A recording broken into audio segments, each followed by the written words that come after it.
Welcome back. Well, we have Catherine Freshley here on behalf of the El Toro Water District. Well, welcome. Well, thank you very much. It's my pleasure to be here. Now, I noticed it's been many years since I've been here. I know, and I think the last time we talked to you was, it was in your living room, and right. It's pretty much the way it's been for a while. So we're happy that you could make it in. Thank you for coming in. I used to be here in the over 10 years ago. I used to come almost every month. So. That's right. I know. And now we have different representatives that come. It's all different. It is. It is. And it's to the better. Good. Well, I'm glad you like it. Now, Catherine, tell me a little bit about, it says president. What do you actually do for the water district? The president is actually just the chair of the board. Okay. Okay. Now, we set up, when I first went on the board 4 years ago, one of the resolutions we put in, because initially, the president would be somebody, and did it for years. Previously, we had one president who was there for almost five or 6 years. And some of us felt that it provides more involvement of a board if you rotate the presidency. Okay. See, so that's what we're doing.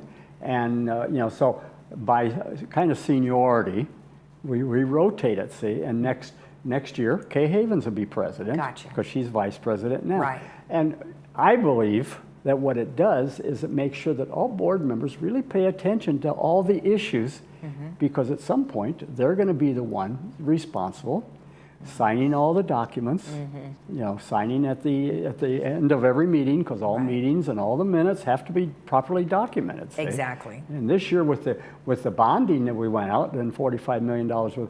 Boy, I had a long table full of documents when we issued the bonds. Right, right. So that's where the role of the president really is to act kind of as the executive. Right. And how often do you rotate? Every 2 years? Every year. Every year. Every okay. year. So. Okay. Well, good. Well, like you said, it gives everybody an opportunity to really understand everything that's going on. And then when you get into that position, obviously you need to be right on top of everything. That's right. And, I just felt it would, there were 3 of us that got on the board, and we just felt that's more important than having one president, and everybody else then is just there as a voting member. See. Now, you live in the village. Are there other board members that live in the village? 4 of the 5 do. Oh, wow. Okay. Yeah. Okay. Well, it certainly affects a lot of us. And here I'm looking at one of your slides that says 2022 to 2023 rate adjustments. Right. Okay. Right. Well, and it's because the requirements of a public agency, we can't make any money, but we have to have enough rates to support the services. So when you turn on the faucet, you get water, and it's going to be clean and clear. And when you flush the toilet, you know that the water is going to go down the sewer lines, and it's not going to be spilled someplace. It's not going to create health issues. So that's the capital infrastructure, the capital funding that's required. It's the infrastructure to make us work. Right. And and as a public agency, we can't make a profit, so we're really there to cover our costs. Right. And one of the things that is important for the agency, many people, although we've had a lot of conversations with other board members and everything, and I know Mike was on last month talking about restrictions, water restrictions, and how this might affect us. And we need to recognize, that we have no underground water for us. We're not over the aquifer. So all of our water is imported. Right. And so we have to cover then the costs of bringing that water in and then disposing of it when it's being used and flushed down the toilet or down the drain. Right. So that's our role, is to make sure we do that safely and efficiently. Exactly. And that's exactly what we try to do. So we got to have we got to cover the expenses of maintaining all the infrastructure. Right. And we also have to have sufficient revenue to maintain and cover the debt service that we have. Right. See. Okay. Well, let's look at some of the adjustments that are being made. So you have what the board did is they limited the overall rate increase, which was less than 5%.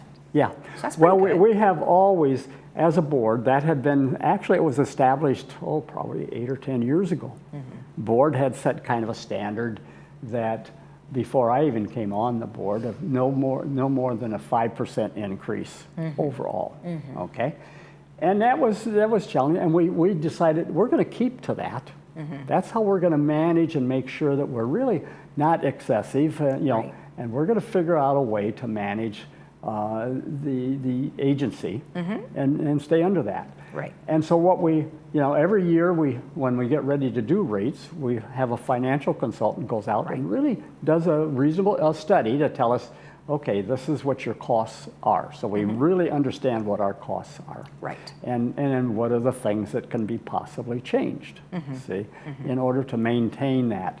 And then this year, because we had the census, Okay. then we opened up and that said, okay, we need to really look at the structure and how we have, what we've had for the last 10 years.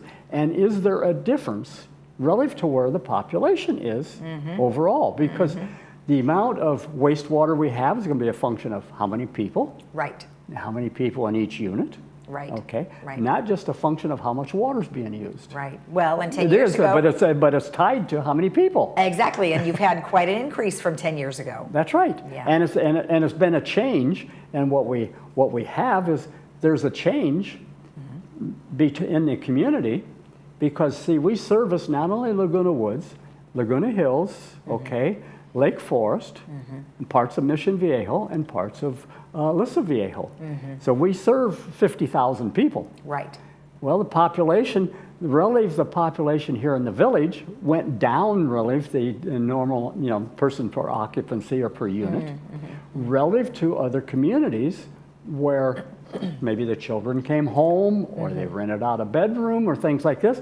And so with that population changed, it allowed us then in the wastewater area to take a look at it and say, okay, how should we be recovering the cost of not only the water that is coming through the sewer line. Right. And so you can see then that with the result of the census, then our wastewater rate dropped 19%, and the capital costs to maintain the sewer system dropped by 20%. Wow. Well, that's great. I mean, that's See, so good. it was really that balancing that allowed us to do this, see, because that was one of the key issues we had. When I first got on the board, one of the things I made sure of is that we balanced everything so that all of our capital costs were not being taken out of the rate of water.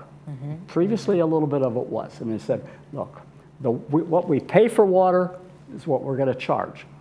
And Met is raising the water rates 5% a year for the next several years. So that has to be passed through because that's where we're getting our water. Right. So it's like a distributor. Whatever you buy and put on the shelf, you got to at least recover that cost. Right. Right. And so then what we did is make sure that our capital structure is set Gotcha. so that, even if you bought zero water, there's going to be a charge because we have to maintain the capital structure. Right. Right. And that, a lot goes into that. That's right. And that's part of a utility. That's where utilities need to set their rates. See, and a lot of people don't understand that, is that unless you maintain that infrastructure, you won't be able to provide the services. Right. And and if the rate, and that's why I don't, we're talking about the recycled water, and we got it up here. People can check on that. Right. But one of the reasons that when they're thirds talking about, well, let's reduce recycled water. Well, let's recognize we're producing about 4 million gallons a day, 3.7 million gallons a day. If we don't use it for irrigation, it's going to the ocean. Yeah. Yeah. See? It's better to recycle it for sure. So we have to recycle it. Yes. So it's a question: do we put it on the lawns? In gates 5 through 10, or do we send it to the ocean? Well. See, and that's something, and for the community to understand, because gates 1, 2, 3, 4 are still on potable water for irrigation. Gate 14 still on potable water, and gate 11 still on potable water. Right. See, so there's a difference in rates, but there's a difference in that usage too. Right. And if the community can understand, and I want them to understand that, we're not favoring people. Right. But when we spent $35 million for the recycling plant, we need to use the water. Well, exactly. And we don't have a place to store it. Right. If Right. we had a place to store it, then we could say, okay, you can use less, and we'll just store it for a later time. Right. But we don't have that. We so. don't have that. It either goes to the ocean, you use it, or it goes to the ocean. Gotcha. Well, you mentioned that people can go onto the website and they can look up all sorts of interesting things. That's right. So they can find out their rate information, they can report any water waste if somebody is overwatering or washing their cars when they're not That's supposed right. to be, and that kind of thing. That's right. Okay, and they have wise tips, which we've talked to you guys a number of times. Right. Always having some good tips.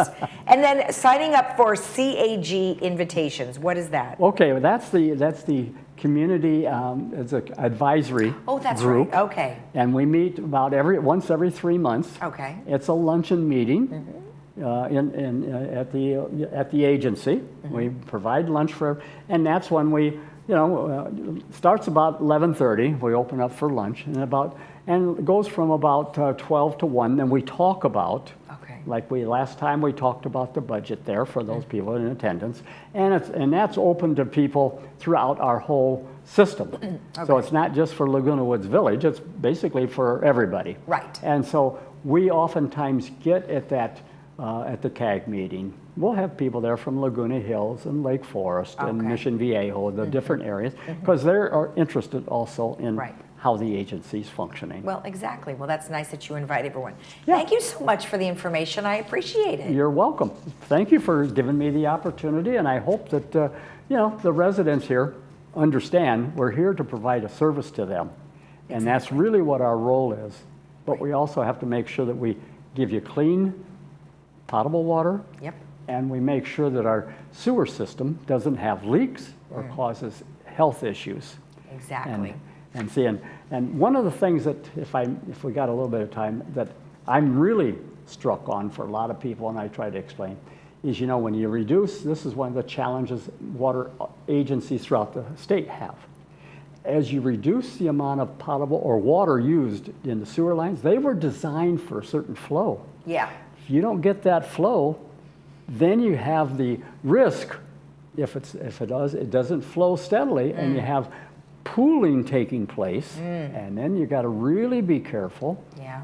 because you have health issues. Exactly. And that's why one of the things we do as an agency, we are scoping all of the Right. sewer lines Right. every couple years. Perfect. We actually have a little TV camera that runs right down through there. Well, that's awesome. Yeah. I think next time you guys come back, maybe you can share that with us. Okay. That'd be good. All right. Thanks so much. You're welcome. Well, thank you. You're welcome. Thank you, Lisa. If you have any questions regarding what we have just talked about, you can always go to etwd.com and you can find more information there. We'll be right back.